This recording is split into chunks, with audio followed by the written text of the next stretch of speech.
కర్నూలు జిల్లా దుద్ది గ్రామంలో వెలసిన శ్రీ రామలింగేశ్వర స్వామి 8వ వార్షికోత్సవ వేడుకలు ఘనంగా నిర్వహించారు.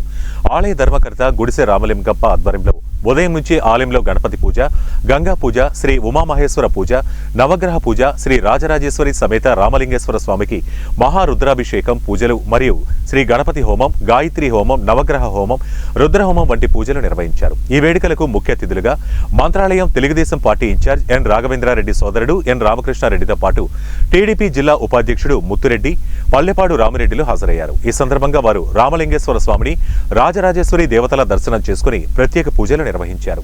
వీరికి ఆలయ ధర్మకర్త గుడిసె రామలింగప్ప శ్రీరాములు పూలమాలలు, శాలువాలు కప్పి పూలమాలలతో టీడీపీ నాయకులను సన్మానించారు.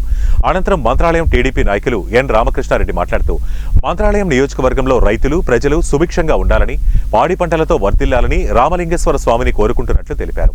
ఈ కార్యక్రమంలో టీడీపీ నాయకురాలు గుడిసె కృష్ణమ్మ, నాడిగేని తాయన్న, వక్రాణి వెంకటేశులు, హోళగుంద కోసిగయ్య, మాజీ జెడ్పీటీసీ వెంకటేశ్వర్లు, జ్ఞానేష్ తదితరులు పాల్గొన్నారు.